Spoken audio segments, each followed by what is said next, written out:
Ain't no ghetto without us. Revelation 2:9.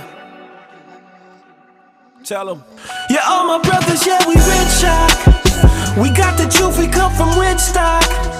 That's on my tribe, I never flip-flop. Thy kingdom come, now watch it TikTok.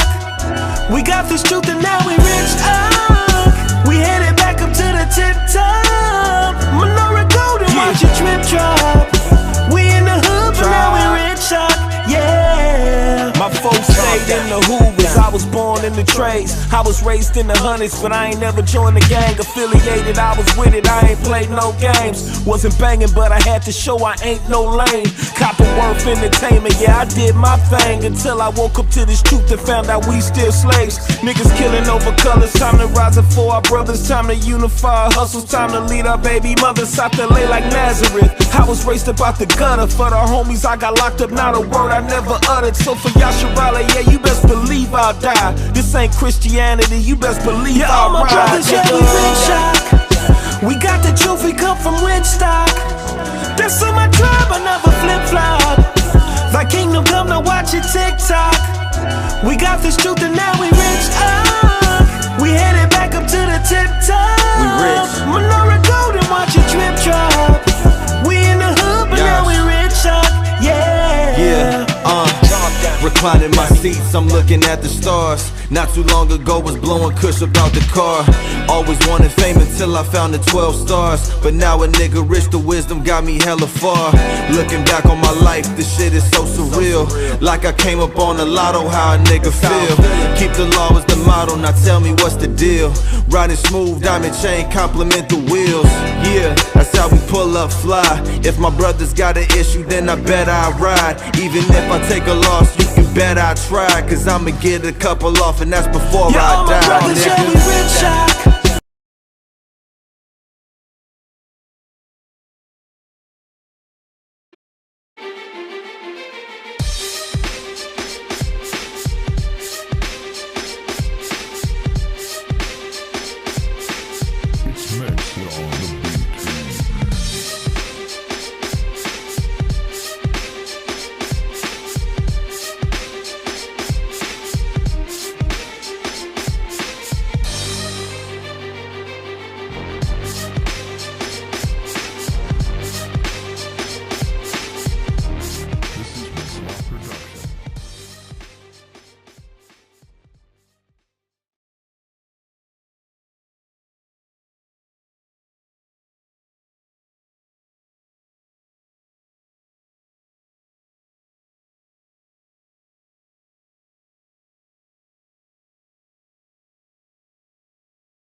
Shalom Israel, all praise to the Most High. It's another Wednesday.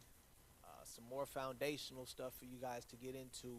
World history according to the Bible. You guys know what it is. It's Wednesday, so we're going to jump straight into it. I'm your teacher tonight, Brother Darash. I want to, let me pull this up really quick.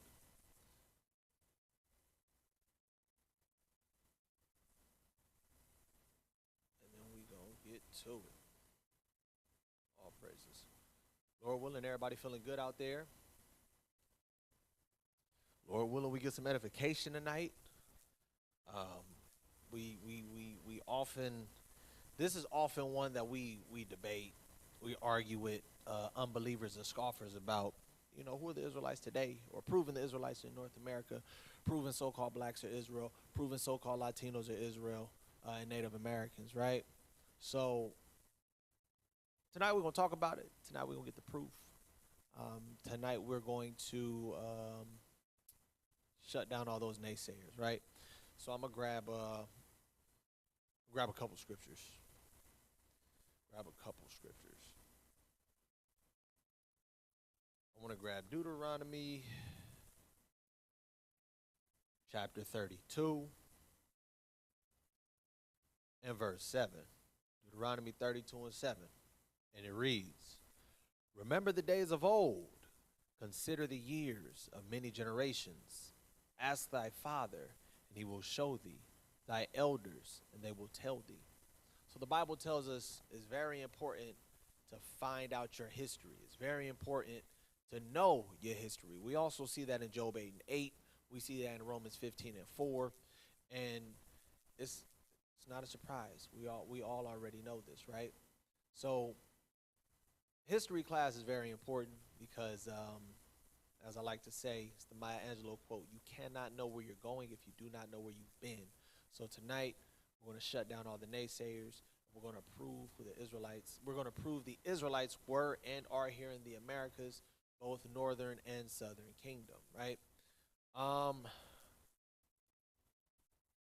go to the PowerPoint. Take me to the PowerPoint.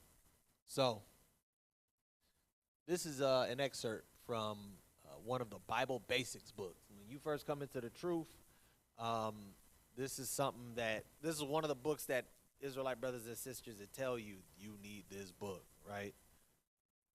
Babylon to Timbuktu, page 84. And it reads, "In the year 65 BC, the Roman armies under General Pompey captured Jerusalem in 70 AD. General Vespasian and his son Titus put an end to the Jewish state with great slaughter.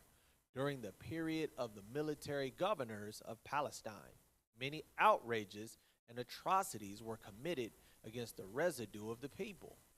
During the period from Pompey to Julius, it has been estimated that over 1 million Jews fled into Africa, fleeing from Roman persecution and slavery. The slave markets were full of black Jewish slaves." So now watch this. You can bring it back to me out. Watch this. I want to get a scripture.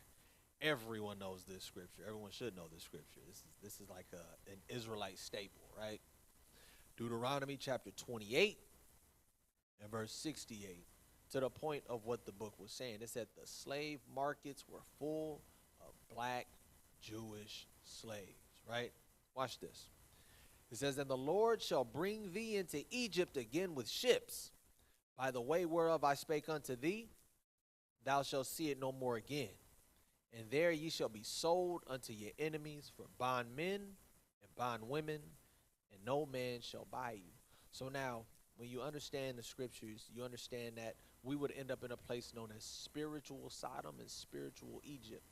It would hold a lot of similarities to Egypt.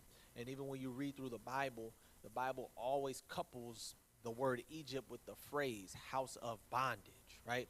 So Egypt, also known as the house of bondage. So what this is saying is that the Lord will bring you back into bondage again with ships, and you will never see your homeland again. And in this place where you became bondage, that you went on ships in, you're going to be sold to your enemies for bondmen, bondwomen. Now, there were a number of slave trades that went on at this particular in history.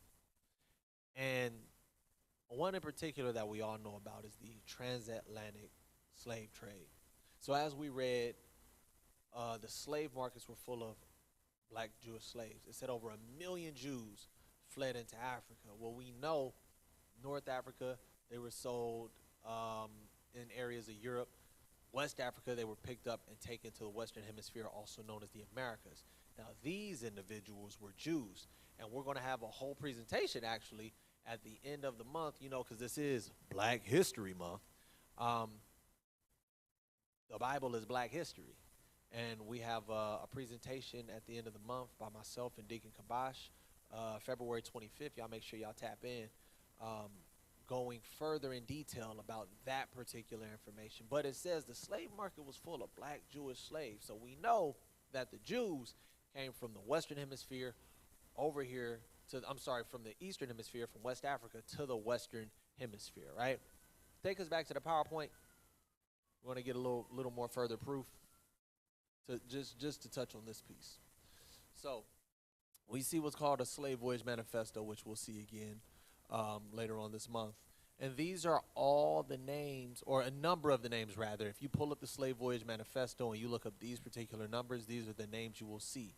And you see their Hebrew names: Yahweh, Joseph, Jeremiah, Abiah, Isaiah, Levi, Hosanna, Obiah, Paniah, Yalad, Naya, Eliah, Yahya, Yahweh. Aman, come get the door. Micaiah, Bonbiah, Hosea, Malak, Moses, Joshua, Hosea, right? There's a number of names, and a lot of these names are Hebrew names, right? So, why does this matter? Well, this is the Slave Voyage Manifesto from West Africa to the Americas. So, something must tell you that, well, if the slave market was full of black Jews and the manifesto got all these Hebrew names and these people went to the Americas, well, then it's pretty fathomable that the Jews that it's talking about that were taken to the Americas are still here today, because we are the descendants of those particular slaves, right? Check. Take me to, matter of fact, we're going to hit the next one. Read that for me, Hak. Hold on. Let me pull it up right here for you.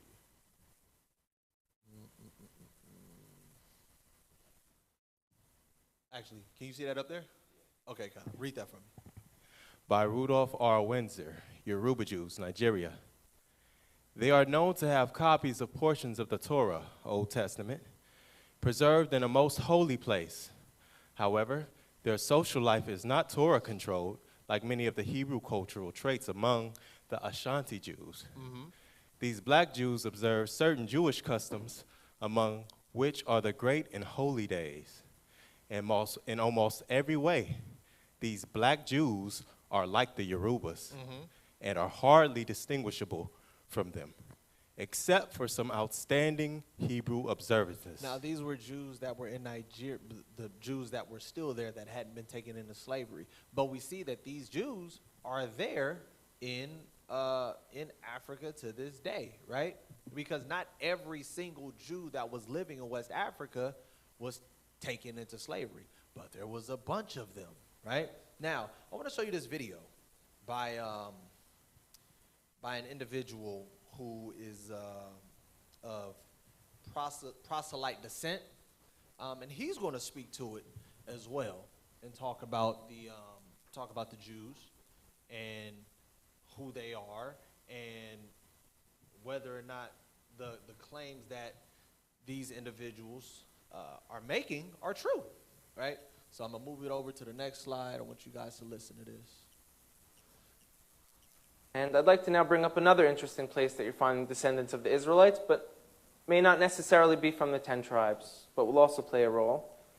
And it shouldn't be overlooked. It's a very serious scenario. Is in Africa. Africa has perhaps hundreds of millions of people with this identity right now of being from the people of Israel. Does that mean they were from the 10 tribes? Likely not. We were taught by the historians and within our own traditions that when the Romans conquered Judea, a few hundred years after that the tribes of Israel went into exile, perhaps millions of Judeans were sold into slavery. Into Africa, into Rome, deep into Africa. And if you look now, you're seeing people who are most likely the descendants of those slaves who kept true. I'd like to bring up a few specific examples because they're going to be game changers. I'm going to fast forward it One a of little them, bit. Let me see. I'm going to pull it forward just a little bit. and I'd like to now bring up another interesting. And I'd like to now bring up another. Hold on. Let me see if it lets me. Let me exit out of here real quick. That way we ain't got to sit through the whole thing. I want to get to the point. Leave it on the thing, Mon, so they can see it. One of them wrote letters to Israel when it became a state. They're living in a third world country. They got nothing. All descendants of the Jewish people from around the world were able, and everyone kind of laughed at them, like I said, and did DNA testing on them. And he showed not only do they share Semitic genes from people who were in Yemen, at least, Okay, here it comes. these gentlemen, a large percent of them, have Y chromosome to be Kohanim, to be priests. A priest is a specific from Aaron, the brother of Moses, who was the first priest in this village in South Africa called Lemba, that they share the same exact DNA marker. That's mind-blowing. So everyone kind of got humbled a little bit, who laughed at them and said, now what do we do about this? This could have something big happening. Is in Nigeria, you have the Igbo people. Okay, here Them. it is. Also Christians, like I said, converting back or adopting the rules of the Torah without all the paganism that they've been practicing for hundreds of years.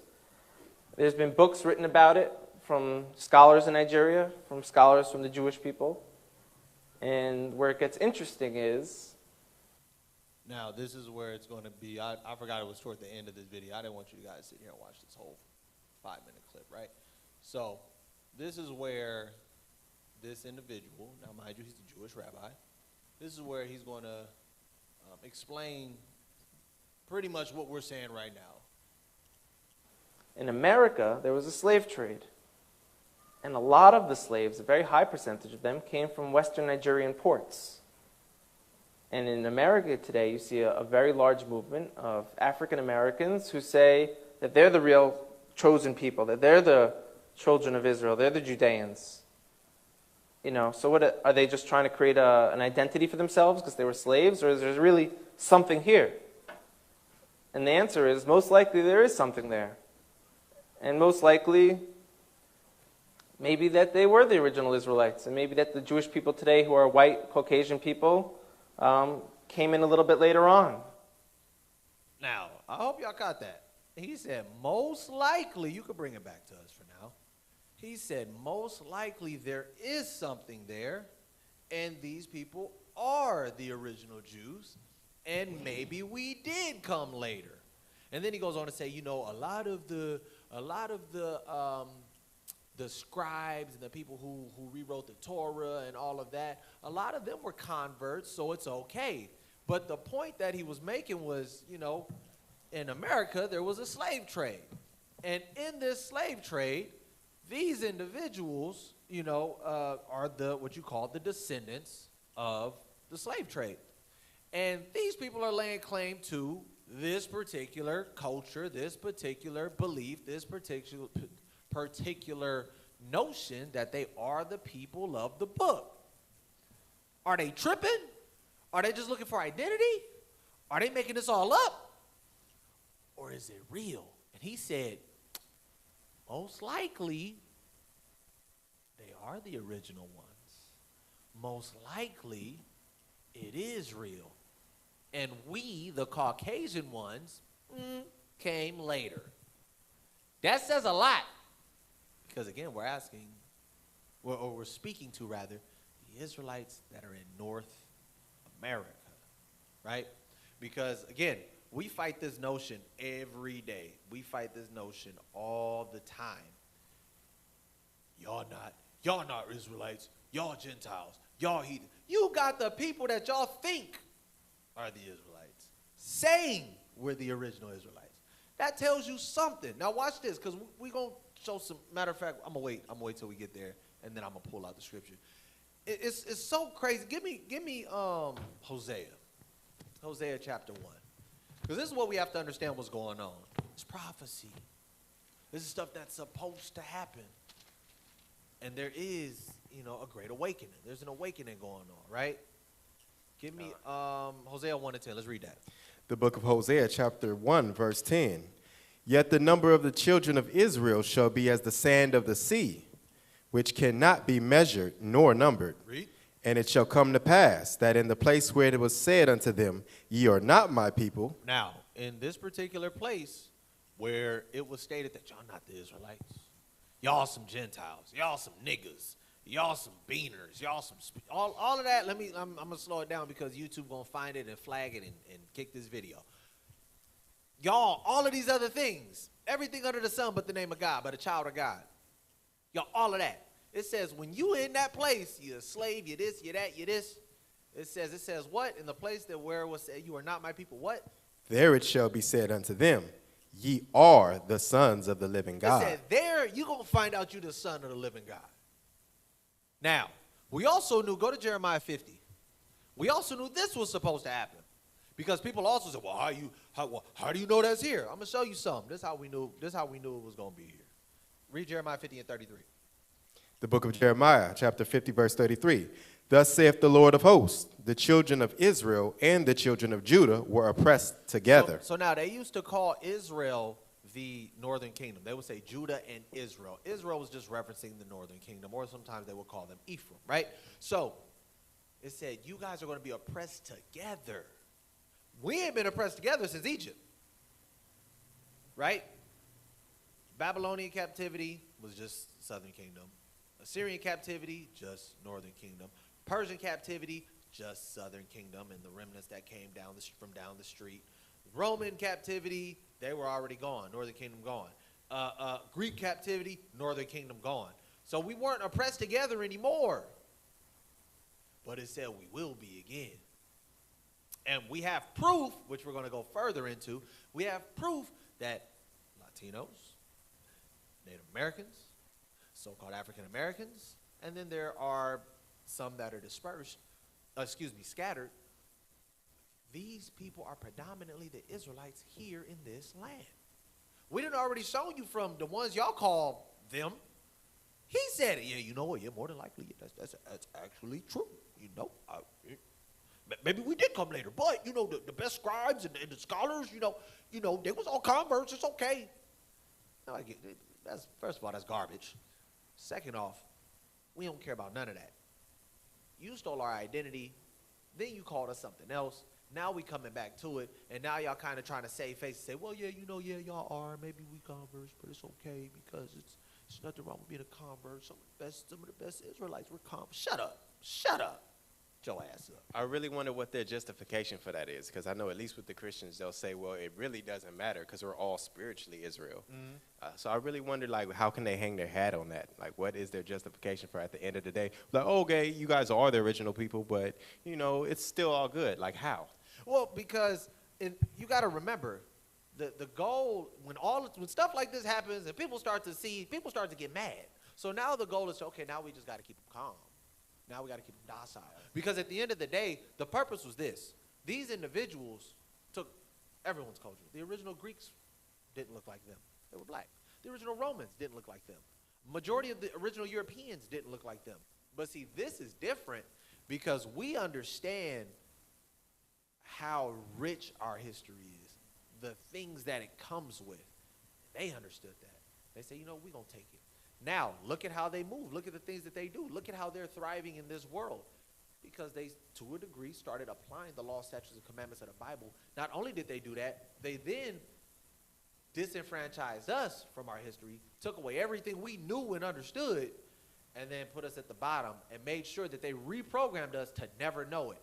Because the whole thing is, once they find out, if they start, go to Judith chapter 8. I'm gonna show you something. This is why. Judith chapter, it's either 8 or 7. Give me a second. Judith chapter, maybe it's 7. Oh, I'm sorry, Judith chapter 5. Read verse 17. The book of Judith, chapter 5, verse 17. And whilst they sinned not before their God, they prospered, because the God that hateth iniquity was with them. But when they departed from the way which he appointed them, they were destroyed in many battles very sore, and were led captives into a land that was not theirs. And the temple of their God was cast to the ground, and their cities were taken by the enemies. Now, it says, when we was good, y'all couldn't touch us. But the moment we screwed up, we was the most vulnerable thing you could imagine, right?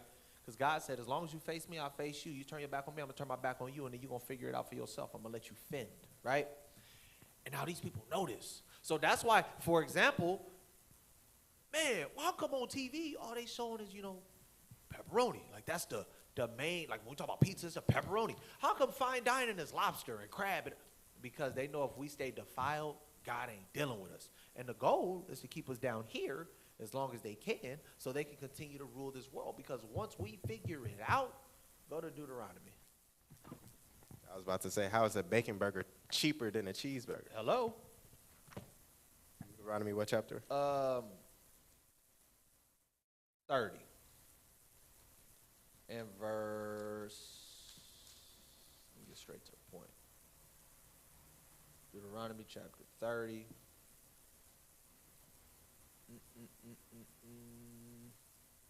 Let's read verse 2. The book of Deuteronomy, chapter 30, beginning at verse 2. And shalt return unto the Lord thy God, and shalt obey his voice according to all that I command thee this day, thou and thy children with all thine heart and with all thy soul, that then the Lord thy God will turn thy captivity and have compassion upon thee. Read. And will return and gather thee from all the nations, whither the Lord thy God hath scattered thee. If any of thine be driven out unto the outmost parts of heaven, from thence will the Lord thy God gather thee, and from thence will he fetch thee. So it says, once we repent, the Lord going to come gather us. We're going to go back to our land. We're going to go back home. We're going to be ruling again. They understood this. They said we got to keep them defiled, so they can't figure this out. Absolutely not. Because the longer we keep them confused and lost and messed up, the longer we rule. And we're going to do everything we can to make sure that we do that, right? But we just seen, take us back to the PowerPoint, but we just seen, right, this particular individual, he just said it. Oh, well, yeah, you guys are the Jews. But now here's the thing. So people, there's an awakening. There's an awakening. People are starting to find out, but a lot of people haven't fully fed into it because they'll know, but they're not doing what the Lord told them to do. So it's like, okay, cool, I know, but now what, right? But it's a start. And so the whole thing is to prove first and foremost that we are here. Hosea 1:10 said, in that particular land where they said you would not be called my people, that same land you're gonna be called the children of God. Watch this. Yeah, why not? I want to watch this one. Why not?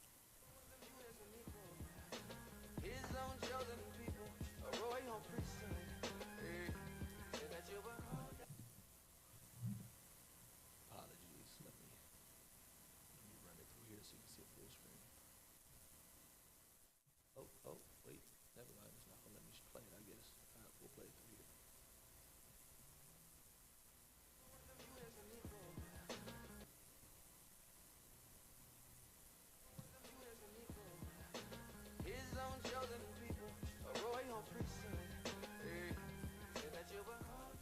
Hi, Shalom, Shalom from Israel. This is Ola, the daughter of Jesse. Now, mind you, this person is in Israel.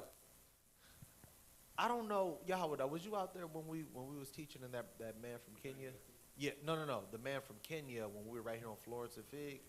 Okay, so, right. So I'm saying, exactly, they know who we are, right? So this particular individual, she's in Israel right now. Listen to what she says, because they know it already. We ran into a man when we was out preaching a word on Florence and Figueroa, man from Kenya. He said, oh, I heard all of this before. I know about this. I was like, oh, you do? He said, yeah. I said, who's the real Jews? He said, you guys. I'm like, dang, for real? I said, where did you learn this? He said, I didn't learn this in school. I said, where did you learn it? He said, it's cultural, it's tradition, it's normal where I come from in Kenya. Everyone knows this already. So it's mind-blowing. Us in the Americas don't know. But watch this. This woman who's in Israel right now, listen to her. And I just heard that you black people that was stolen from Africa to America, that you don't know who you are. But you are the children of Yahweh, the children of Israel. And I'm telling you, you have to come back to your homeland, here to Zion, to Jerusalem, because us the Gentiles, we do need you. We need you to come and pray, because you are our saviors. You're the one that was chosen by Yahweh to live in this land, not the Jewish people, it's you. You were stolen from Africa, they deceived you, they told you that you are slaves, but you actually the children of Israel.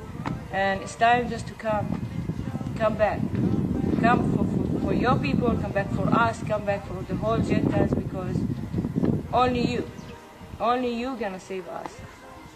So please come back to Zion. Only you can save us, so please come back. Let me see something.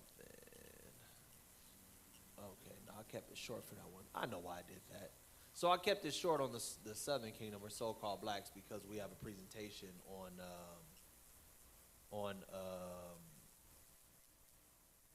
February 25th.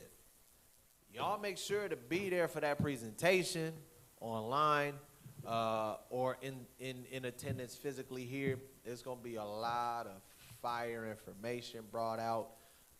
When we do our presentations, it's usually quarterly. When we do our presentations, it's literally all scholarship. It's all academia.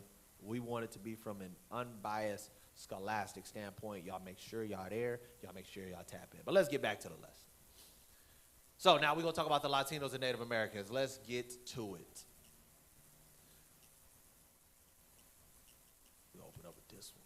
This is actually one of my favorite ones. When I first came into the truth, I seen this video. I said, man, it's crazy. Oh, wait. Just kidding. That's the wrong one. It's down here more. I tricked myself. My bad. All right. Let's read.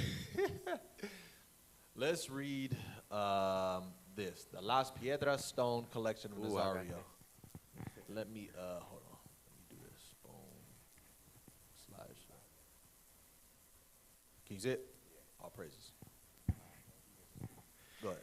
The Nazario Collection, also known as Aguayabañas Library.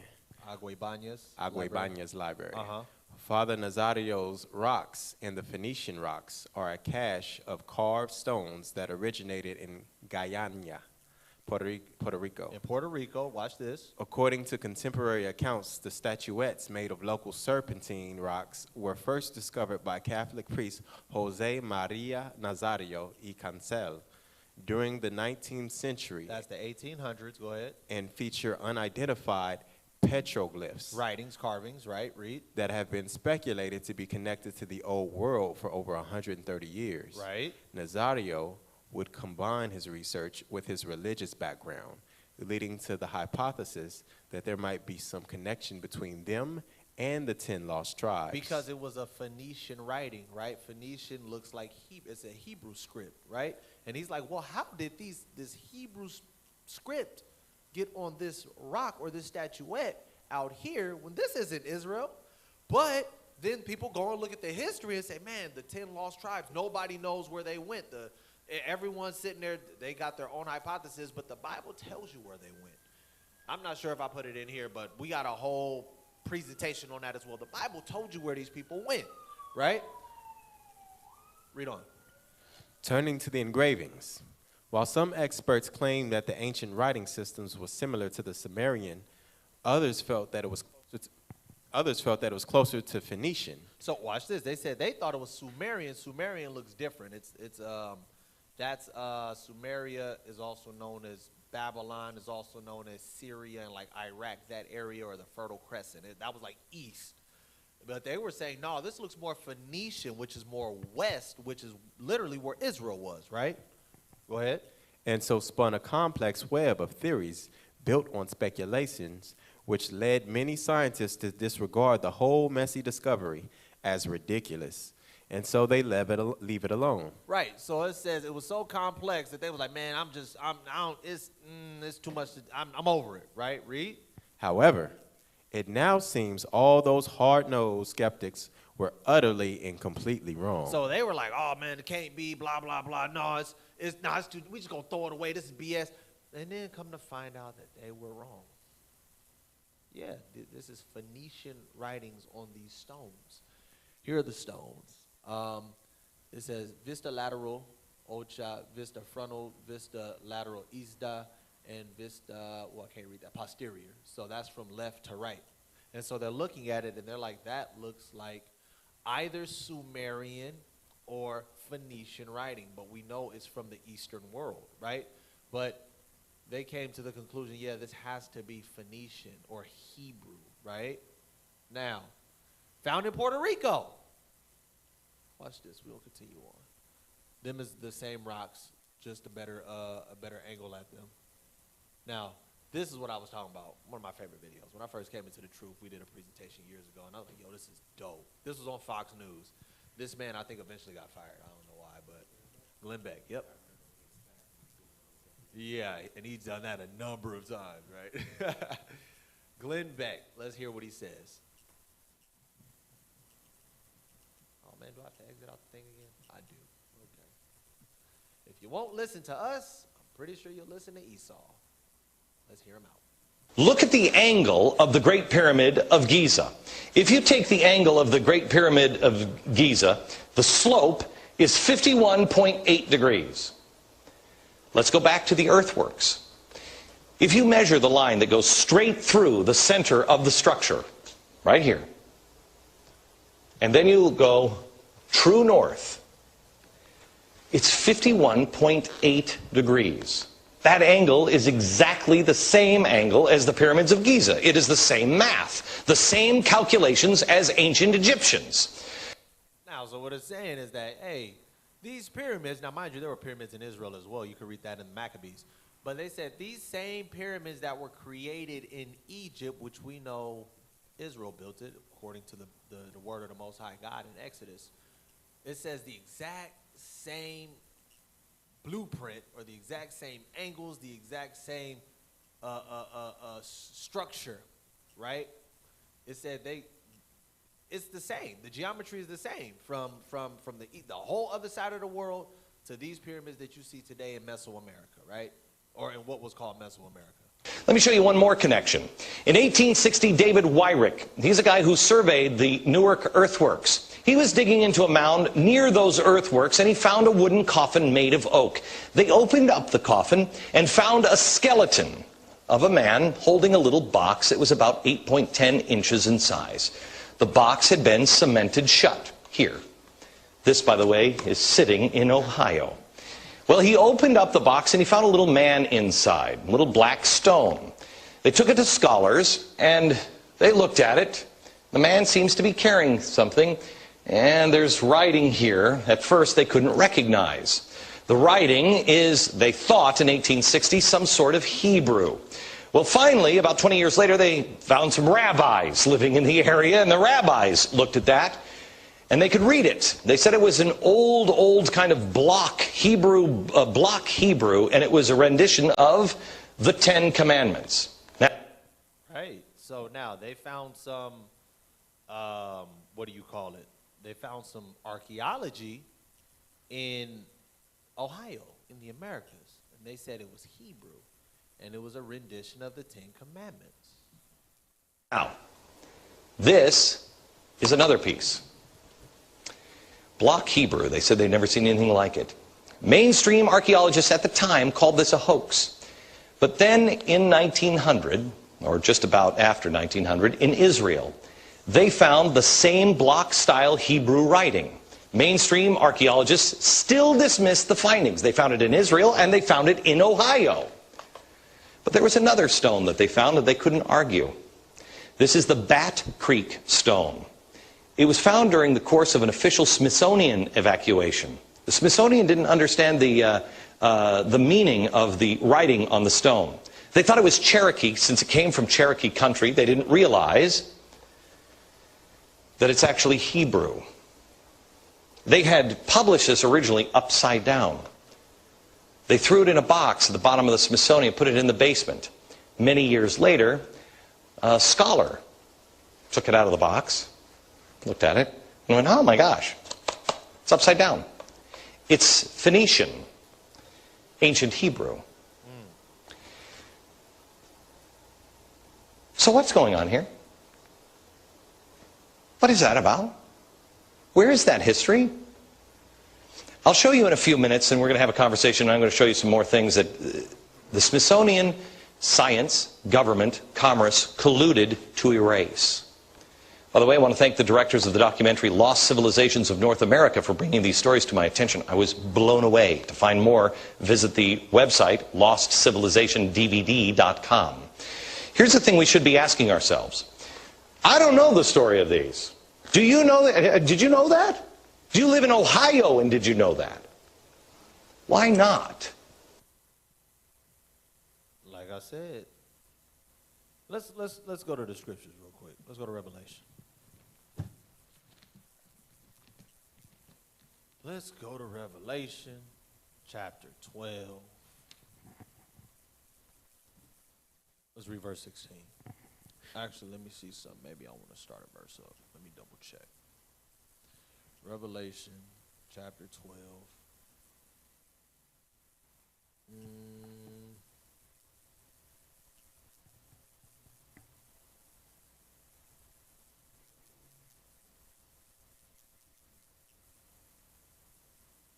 Let's read verse 15. Okay. The book of Revelation, chapter 12, verse 15. And the serpent cast out of his mouth water as a flood. Now, you know, as the scriptures say, that old serpent, which is called Satan from the beginning, we know who that serpent is. Is Esau is what I'll say. I don't know if the algorithm can pick that up. I'm not sure, but it's Esau, right? And it says, this serpent cast out of his mouth water as a flood. Read. After the woman, that he might cause her to be carried away of the flood. Right. So when you get into the scriptures, right, when it references, it says, and the serpent cast out of his mouth water as a flood. It's not literal water. The flood that it's referencing is the lies and the BS theology and the what would I call it?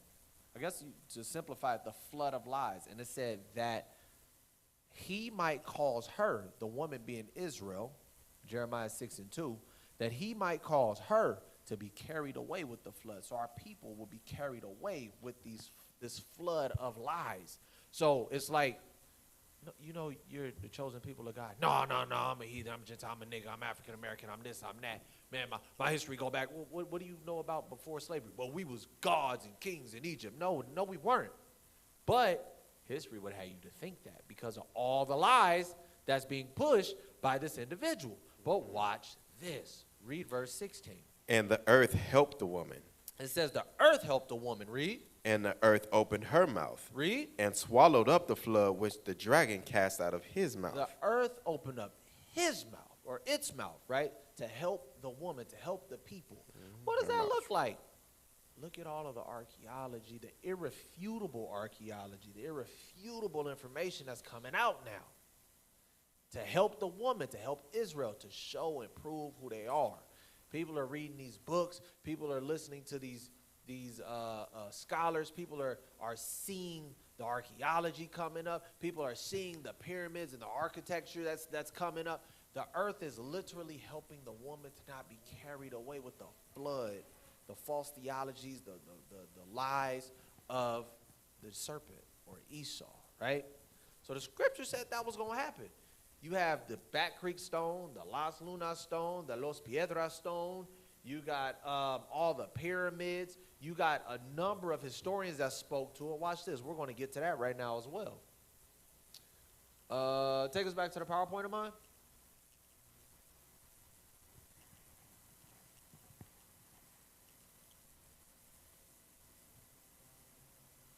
Now,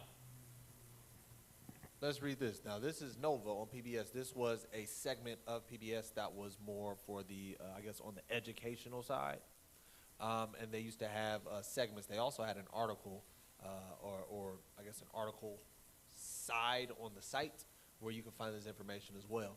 So Nova on PBS. Let's read that. In the early 16th century, That's Bartolome the 1500s. Read. Bartolome de las Casas became the champion of the Native American Indians, Right. devoting his lifetime to improving the conditions in the West Indies, Peru, and Guatemala. Right, so the West Indies, Haiti, Puerto Rico, the DR, Dominican Republic, all of that, Peru, as well as Guatemala, which is Central America. Go ahead. Las Casas wrote, "These Indians can bring near the redemption. Read. If we treat them humanely in this world and convert them to Christianity, we are preparing for the redemption of the Western world in the Messianic era. Read. Their conversion is apt indeed, It's needed. It's more than adequate. This should be done. Read. as I am convinced the Indians originate in ancient Israel. Read. Indeed, I can bring proofs from the Bible that they are of the lost tribes. Now let's continue on. Read. The association of the Indians with the lost tribes was heard again and again. So this was something that you've heard many a times. It's not something that we just came up with in 2023 or 1969 when they say, oh, that's when you guys started calling yourselves the Israelites. No, this was in the 1500s people were saying this. It says the association of the Indians with the lost 10 tribes was heard again and again. Read on. The report by Portuguese traveler Antonio Montezinos, some 120 years later, aroused remarkable interest. So this was around 1650. Go ahead. It was a thrilling journey I took in South America. Now this individual took a journey to South America. Read. Now that I am black. Back. Oh, I'm sorry. I was like, what? Now that I am back in Amsterdam, I must share with you some incredible news. Watch this. There is a Jewish Indian tribe living beyond the mountain passes on the Andes. Right. So this is talking about what the heck is that? Let me pull it up because I can't remember. It's the west. It's the west side. Hold on.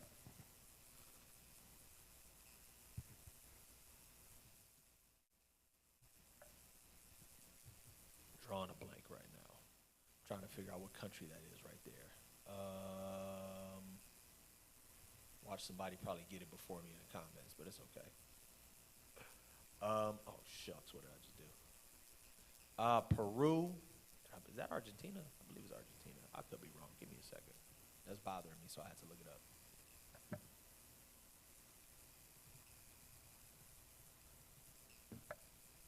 Here we go.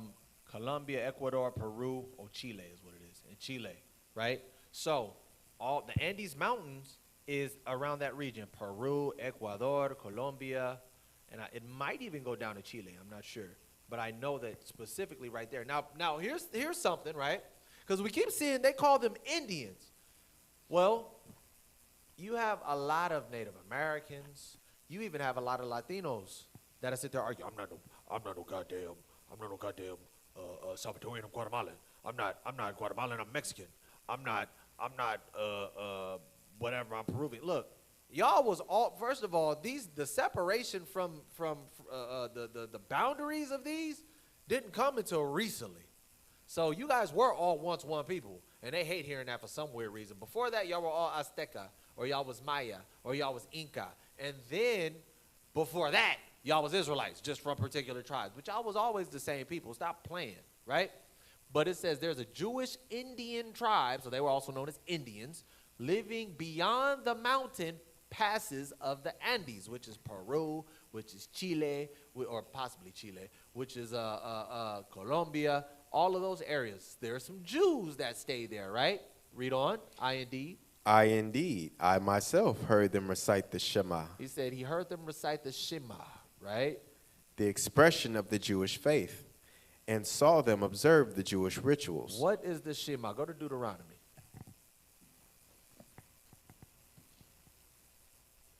Really quickly. Deuteronomy chapter 6. Yes. 6 and 4. Read that. The book of Deuteronomy, chapter 6, verse 4. Hear, O Israel, the Lord our God is one Lord. That's what the Shema is, right? So in Hebrew, it's Shema Yasharahla, Yahweh, Alana Yahweh, Yahweh Echad. Hear, O Israel, the Lord our God is one Lord. And he heard them say that, right? So he was like, yo, these are Hebrews too. Now, you can read the whole point in Lost Tribes and Promised Land. I don't think I put that actual whole page quote in there, because then he goes on to talk about they ran into, or they were taken, or this person was taken to another Indian, and it was him and another Indian. They were on a boat. They ran into some other Indians. They were sitting there having a conversation, and they were like, yeah, he's one of us. And he was like, really? And then that's when they recited the Shema. And then afterwards, he said, yeah, and then we have other Israelite brothers and sisters just a little past this area. I think it was from the tribe of Joseph, I believe. So there was Israelites all in South and Central America, right?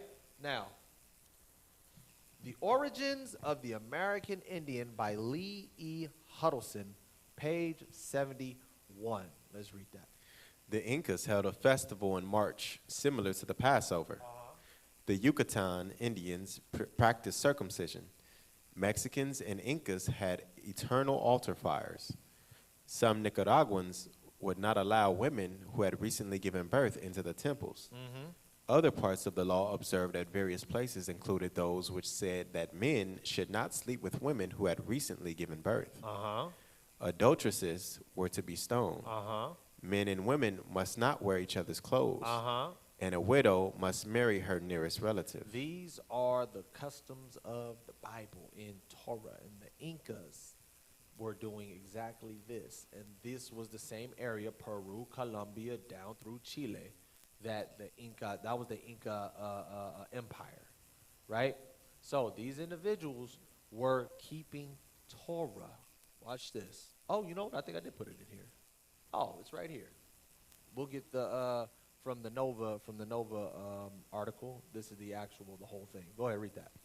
Montezino's story, unclear as to the circumstances of his incarceration, is equally unclear as to those of his release. But released he was, and he immediately went to Francisco, revealing himself as a Jew.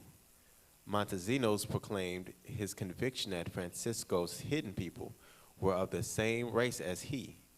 Would Francisco lead him to them? The two men were soon back in the rugged mountains in which Francisco had made his initial revelation, marching relentlessly for a week before they finally came to a halt. It was a Saturday. Montesinos makes a point of telling us, and they had to come to a river larger than the Duero. Are there echoes of Sambatian in all of this? Here, Francisco announced, is where your brothers will be seen. So this is where they took the stop. This is where you're going to see your people. Read. Waving a banner high in the air, the Indian guide soon was greeted by a puff of smoke far beyond the other bank of the river. Right, so it was a guide, it was Montezino, and it was Francisco. Go ahead. In response to his signal, the two men waited. Right, watch this. Eventually, a canoe appeared, bearing 3 men and a woman, all of them Indians, right, to the place where Francisco and Montesinos were standing at the water's edge. The woman got off and spoke to Francisco in an Indian tongue that Montesinos could not understand. although he could perceive that he was being identified in the conversation. Watch this, read. She then turned to her male companions to explain the situation. Upon hearing her words, they rose, went over to Montezinos, and to his utter astonishment, she said, Shema, Yisrael, Adonai Elohenu, Adonai Ahad. Right. Shalam Yasharahla, Yahweh, Adonai Yahweh, Yahweh Echad. Shema Yisrael, Adonai Elohenu, Adonai Echad. Hear, O Israel, the Lord our God, the Lord is one, or is one Lord. Go ahead. They had recited in Hebrew the fundamental credo of Judaism. Or also known as the Shema. Go ahead. A brief conversation then ensued in their common ancestral tongue. In their what? In their common ancestral tongue. These were Hebrews. They were quote unquote Indians, but they were Israelites. Go ahead. According to Montezinos, whose fluency in it is almost as perplexing to the reader of his narrative as it is that of his three mysterious new companions. They told him that they were themselves of the tribe of Reuben. Right, so these Israelites were from the tribe of Reuben in, what is this, Peru, in Chile, in that area, right? Because they met them around the Andes Mountains, so this is South America. It said they were of the tribe of Reuben. Go ahead. And that the tribe of Joseph lived on an island nearby. And the tribe of Joseph was right down the street on another island. Go ahead. Oh, Salakia. So, we have, let's read this. Indians or Jews by Lynn Glaser. The belief that the Native Americans were the 10 lost tribe of Israel held the upper hand for centuries. For centuries. In the face of the mystery of the Indians' origin, it was necessary to find a biblical, or at least ancient, authority for their presence. Read. And through the 19th century, 1800s, go ahead. Most people knew enormous amounts about the Bible and the people therein, and virtually nothing about other cultural schemes. Now, this is important. They said in the 1800s, everyone knew about the culture of the Bible, but they didn't know about other cultures. So when they saw, go ahead, read. Consequently, they could easily find the parallels between the strange customs of the Hebrews and similar ones in America. So when they saw what these particular people, these Native Americans were doing, they're like, hey, that looks like what they do in Torah. Because they all knew about Torah history, but they didn't really know about all these other cultures. Go ahead. All the early Spanish historians noticed the similarities between the customs of the Indians and the Jews. So they saw that there were similarities between the customs of the Indians and what they saw in the Torah, what they saw in the Bible. They were like, yo, they're following these same customs, but they're from over here. They're not from over, are they from over? Well, the 10 tribes, they did get lost. Man, maybe this is where they went. Again, this was stuff that was already known. So when people are telling you stupid stuff like, oh, y'all, this some new stuff that y'all started making up back in 1969 with the first school and blah, blah. No. 1500s, 1600s, 1800s, they already knew this stuff. But what they're, go to Psalms 83. This is what's going on.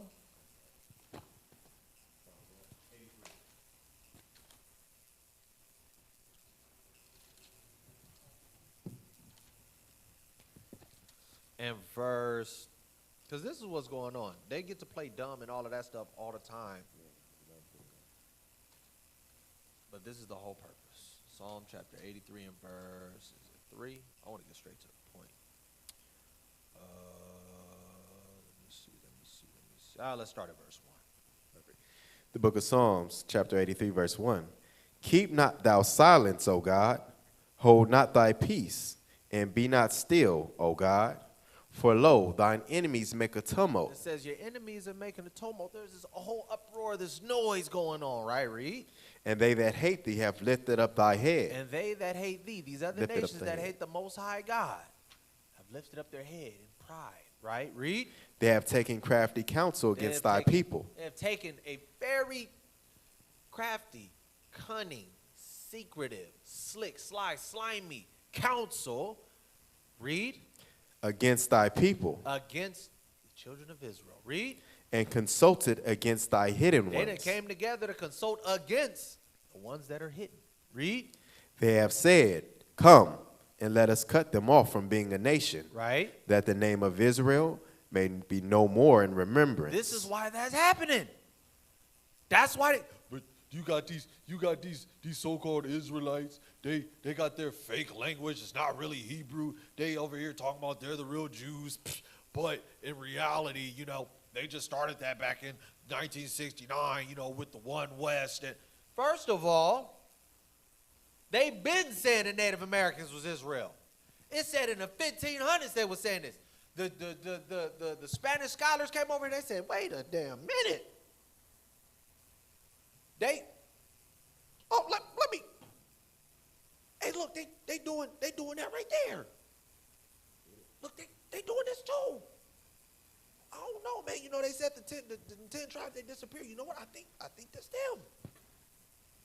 This gotta be them. Not to mention all the archaeology we done already showed. Not to mention, because then we go into the so-called African Americans to see they just looking for an identity. First of all, we saw one that y'all call them. Said, nah, most likely it's them, and we just kind of came later on. Not to mention, again, make sure y'all tap in. February 25th, 4:30 p.m. class is going to be a presentation. We're going to really get into it. We're going to talk about the trade. We're going to talk about the migration. We're going to talk about the few, what do we call it? Few pieces of archaeology that we do have, the cultural customs, the similarities, all of that. It's there. It's there. But they sitting there playing us like we stupid because it says they have taken crafty counsel. Their goal is to, hey, let's cut these niggas off from being a nation. Let's make sure that they don't even know who they are. Let's make sure that nobody knows who they are. But again, all these other nations know. You could pull up in East Africa and they know this. You just seen a woman from Israel that says she know this. We just met a man from Kenya like a month ago. That lesson, that video of street teaching, that's still up about a month ago. He knows this. Only ones that don't know it is the ones that they need to not know it. They've taken crafty counsel. They've said, come and let us cut them off from being a nation. Take us back to the PowerPoint. Let's continue on. Crónicas Indígenas de Guatemala, Jeffrey E. Braswell. Now, I think this is one of the ones that actually put the link article down there because this is actually from a book, but I got this from an article on University of California, San Diego's website. They had an actual article for this. Go ahead, I read that. In this work, the Expanse claim that they are descendants of Adam, Abraham, Isaac, and Jacob, and that they helped build the Tower of Babel, another center in the Judeo-Christian myth of partition. Read. After dispersing from Babylon, the Expanse assembled in Tulan, Right. only to move to the central highlands of Guatemala. So these people were now the inhabitants of Guatemala. Go ahead. Thus, in this 17th century legal So document, now it's the 1600s. Read. the Expanse contextualize and legitimate themselves. Probably supposed to be legitimized. Yeah. That might have been my bad. Themselves before both Spanish and Maya audiences. Spanish and the Mayan Empire, which was around Guatemala and then further up north, because the Inca was South America, the Mayans was Central America, the Aztecs were pretty much from like Arizona, Nevada down to like the middle of Mexico. So the Mayans, it's talking about the Mayas, right? Go ahead. In contrast, tend to focus only on Tulan. Let's go to the next. Let me see something. Let me see. Okay, yeah. So the whole point of this was, it says in this work, they claim that they are the descendants of Adam, Abraham, Isaac, and Jacob. So they said this of themselves. They also said that they helped build the Tower of Babel, not them literally, but their forefathers, right? Then it says this was one of the pillars of Judeo-Christian, quote unquote. They call it a myth, of course, because they don't believe it. And then it talks about the dispersing from Babylon, and these people assembled, and now these people were in Guatemala, and these were people of Mayan descent, also known as Guatemalans, Salvadorians, some of Mexico, because Mexico is the biggest piece down there. Even what's just east of that? I think it's like Nicaragua, all of the Cuba, all of those areas, right? Now, this is from a book known as the Aztecs. I don't remember what page it was on, but I have the actual PDF. Go ahead, read that. They always profess to have come from strange lands, and I have found this depicted in their ancient painted manuscripts. Talking about the Aztecs. Go ahead. Where they portray the great periods of hunger, thirst, and nakedness, with innumerable afflictions, that they suffered until they reached this country and settled in it. Right. Go ahead. Because of all these things, my suspicions are confirmed that these natives are part of the 10 tribes of Israel. Go ahead. With Shalam Yasharahla, king of the Assyrians, captured and took to Assyria in the time of Hosea, king of Israel, and in the time of Ezekiel, king of Jerusalem, as can be read in the 4th book of Kings, chapter 17, where one finds that Israel was carried out of its own land to Assyria. Right. It also says that this remote, distant country had never been inhabited before. So where they were going to travel, this is talking about 2nd Esdras. They said this place that they were going to go had never been inhabited. Go ahead. There was a long and tedious journey. It was a long journey, read. Of a year and a half. About a year and a half, read. To the region where today are found these people of the land of the island and the mainland toward the west beyond the seas. Right. So remember, it said, let's get that. Let's go ahead and get that. 2nd Esdras 13, verse 40.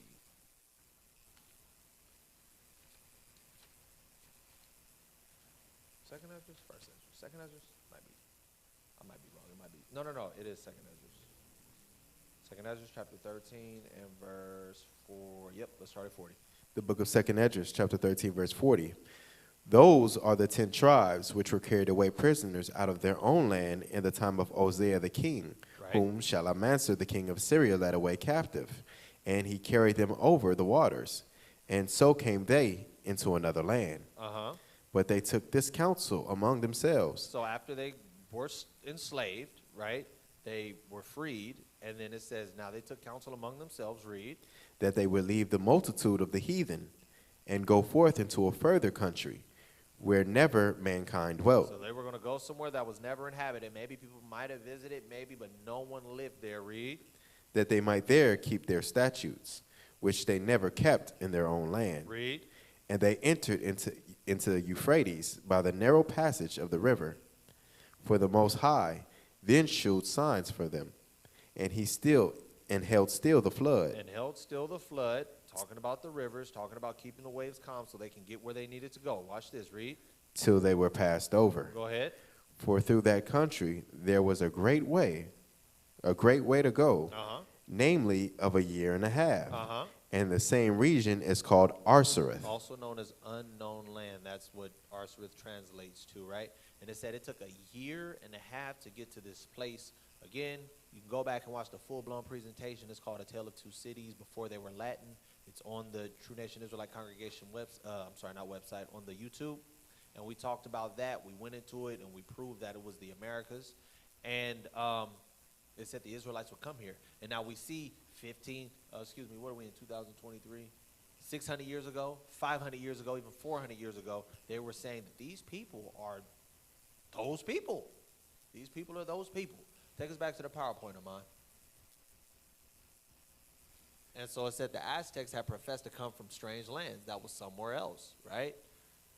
Now, let's get this. Yucatan before and after the conquest, translated with notes by William Gates, New York, Dower Publications in 1978. I believe this is one that I got from my good brother, Yawashop, I believe. I got like one or two of them in here from that brother. He had a ton of information. Go ahead. Some old men of Yucatan say that they have heard from their ancestors that this country was peopled by a certain race who came from the east. The eastern world. Go ahead. Whom God delivered by opening for them 12 roads through the sea. So they got in the water, and then they went from the east to the west. Go ahead. If this is true, all the inhabitants of the Indies must be of Jewish descent. Oh, hold on. Let's not roll over that. It says some old men of Yucatan said this, and it says if that's true, then all these people must be Jews, right? Because why? because the Straits of Magellan, having been passed, they must have spread over more than 2,000 leagues of territory now governed by Spain. And it says the Straits of Magellan having been passed, they must have spread over more than 2,000 leagues of territory now governed by Spain. Now, if you know anything about Ferdinand Magellan was the first person to circumnavigate the earth. And when he circumnavigated the entire globe, it took him exactly 3 years. Now, if to go all the way around the globe, it takes 3 years, then to go halfway around the globe, it would take a year and a half.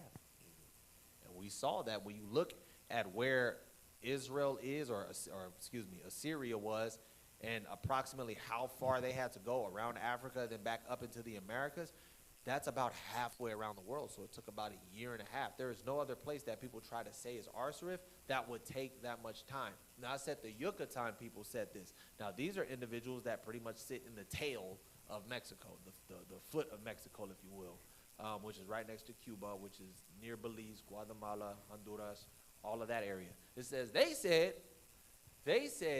that they heard from their ancestors that this country was peopled by these particular individuals that came from the east.